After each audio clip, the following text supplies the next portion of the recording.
Hello, this is Catherine from Accelerated Reader. Today I will be reading The Nubian Princess and the Nguzo Saba, written by Dr. Eniola TLB Smith, illustrated by D.G.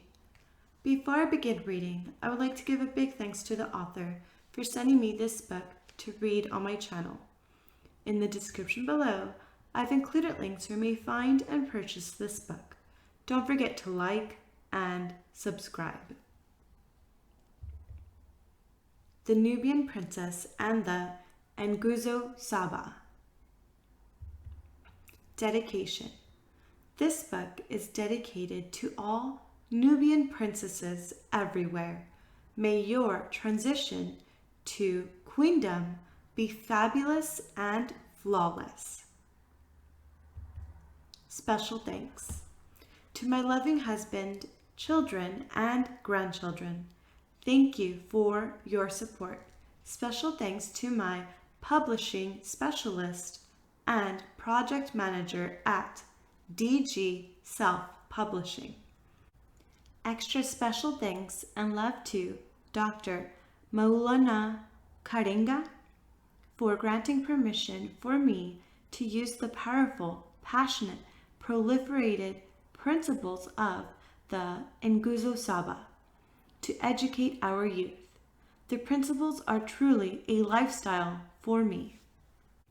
Long ago, in a not so distant land, lived a young princess who was heir to the royal throne.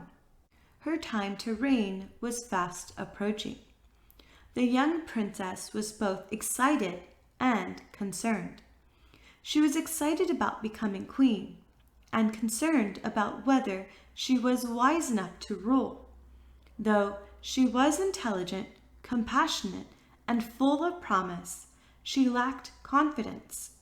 The princess recalled listening to stories that elders had told of her grandfather, a wise and powerful warrior, and she had watched her mother rule the kingdom for the past 16 years.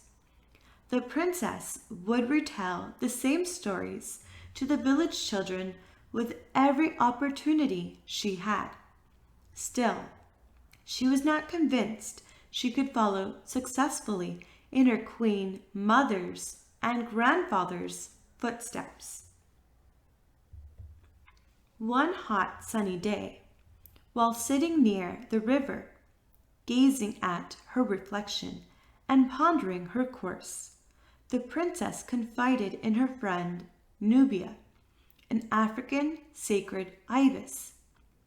Nubia, I am not certain I am wise enough to rule our people. What shall I do? While waiting for an answer, the princess drifted off to sleep. While she was sleeping, the dream keeper paid her a visit. In her dream, she heard a voice that reminded her of her grandfather's. You are more than ready to assume the throne. Follow these 7 principles, and you will rule wisely and fairly. They are a way of life. Teach everyone in the village to live these principles, which we call the Nguzo Saba. Principle 1 encourages you to strive for and maintain unity in the family, community, nation, and race. It is called umoja, which means unity, and you can achieve it by always considering the entire group in your decisions. When you make plans, consider how your actions will affect others. Be mindful, we are interconnected. The voice went on to say, Kujichagulia, or self-determination, is the second principle. The Nguzo Saba says that we are to define ourselves, name ourselves, create for ourselves, and speak for ourselves. You can achieve Kujichagulia by understanding who you are and who your ancestors are. By knowing the richness of your heritage, you will be better able to voice your requests and concerns. Be confident in your own abilities. Ujima, or collective work and responsibility, is the third principle. We are required to have a mind for others.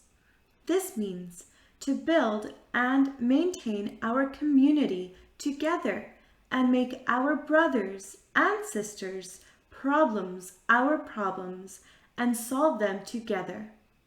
We are to be actively committed, working on projects together for our collective interest and for the betterment of our community. You have done this through your work with the village children.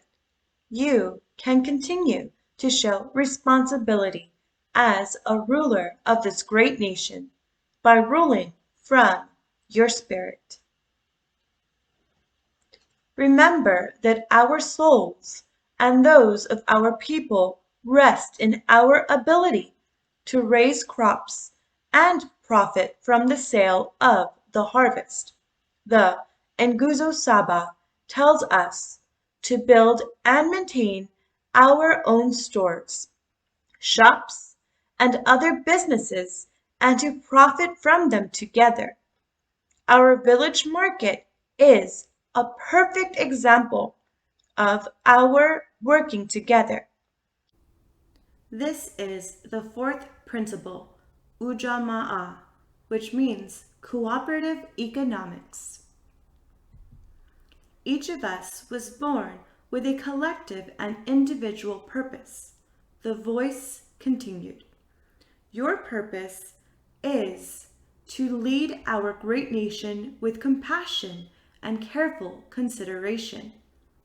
Our mission is to make our collective vocation the building and developing of our community in order to restore our people to their traditional greatness. Our Nia, or purpose, is the fifth governing principle. The sixth principle is Kuomba, creativity.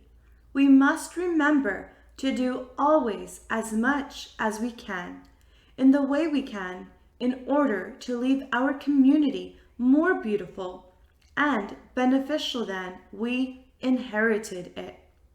Use your creative ability to inform others. Lift your voice and sing of the legacy and the greatness of our people. Paint the pictures and dance the dance that stirs the heart and frees the spirit. Create an innovative way to do an old thing. Solve problems in a way that is uplifting. Choose any creative skill that you can develop and make it your own. The seventh principle is Imani, or faith.